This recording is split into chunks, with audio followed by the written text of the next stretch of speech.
बहू, मायके जाकर इतना परेशान क्यों हो जाती हो? आज फिर बहू बड़ी उदास आई है मायके से। लगता है कि फिर कुछ न कुछ ज़रूर हुआ है। दामिनी मायके से लौटी बहू रूपा का उदास चेहरा देखकर सोचने लगी।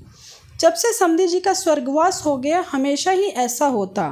रूपा जाती तो मायके बड़े शौक से है, लेकिन एक तो कहे हुए समय से पहले ही लौट आती और बहुत दुखी लौटती। एक दो बार पूछा भी कि क्यों इतना परेशान हो जाती हो, लेकिन कुछ अनमने ढंग से जवाब देकर टाल दिया। और आज भी वो जल्दी ही वापस आ गई, और जब से आई है तब से चेहरे पर न जाने कितने उदासी के बादल छाए हुए थे।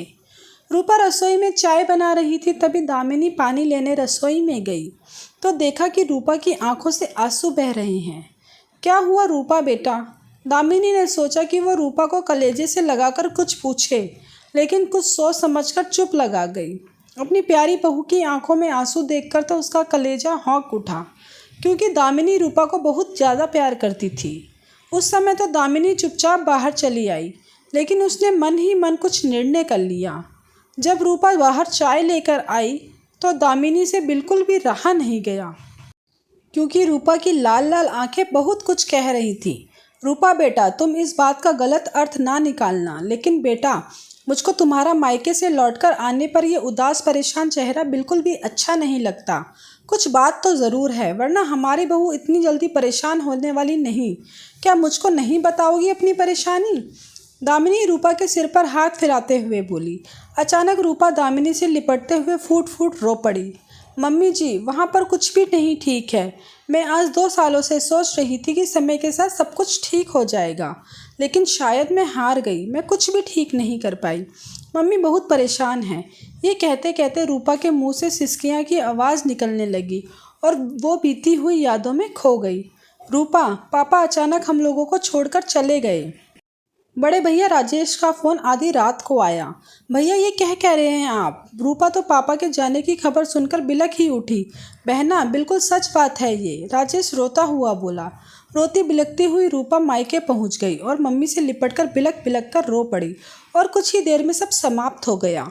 रूपा की तो रुलाई ही नहीं रुक रही थी, क्योंकि रूपा दोनों भाइयों से छोटी थी और इसलिए अपने पापा की बहुत ज़्यादा लाडली। लेकिन ईश्वर के आगे इंसान मजबूर हो जाता है।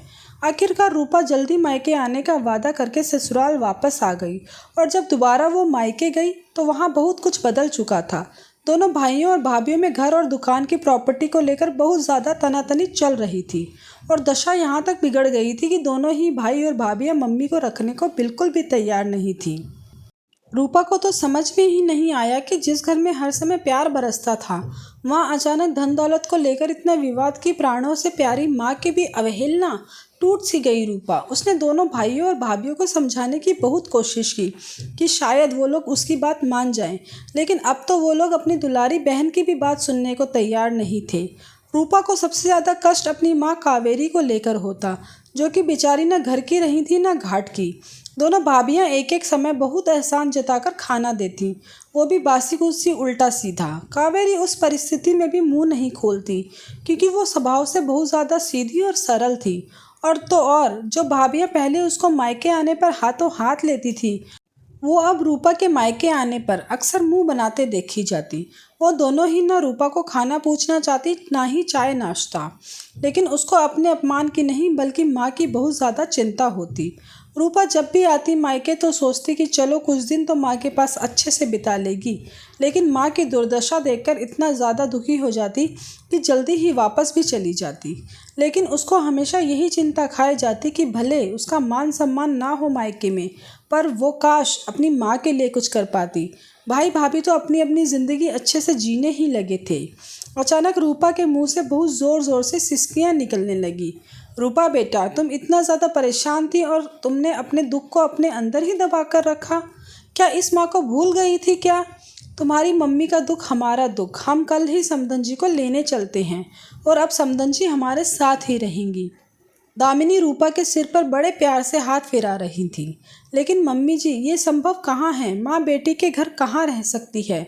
लोग तो कहते हैं कि माँ बाप तो बेटी के घर का पानी भी नहीं पी सकते।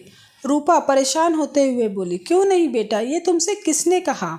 दामिनी समझाते हुए बोली, वो ज़माना बीत गया जब इस तरह के अंधविश्वास पर विश्वास करते थे कि माँ बाप बेटी के घर के पानी भी नहीं पीते। लेकिन मैं इस तरह की बातों को बिल्कुल भी नहीं मानती। अपनी मम्मी को फ़ोन कर दो कि वो अपना ज़रूरी सामान पैक कर ले। हम लोग कल उनको लेने के लिए चल रहे हैं बस। और हम कुछ भी नहीं जानते। दामिनी दृढ़ संकल्पित होकर बोली, थैंक यू मम्मी जी, आपने मुझको बहुत बड़े अंतर्द्वंद से बचा लिया।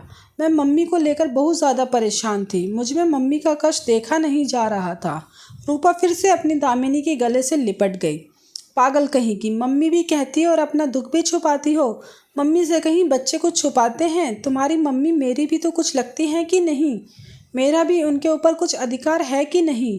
दामिनी ने मुस्कुरा कर पूछा। जी मम्मी जी, बिल्कुल अधिकार है आपका। रूपा तो बिल्कुल जैसे कृतज्ञ भाव से निहाल ही हुई जा रही थी और वो अपनी मम्मी को फ़ोन मिलाने लगी। अगर आपको वीडियो पसंद आई तो वीडियो को लाइक करें, चैनल को सब्सक्राइब करें। धन्यवाद।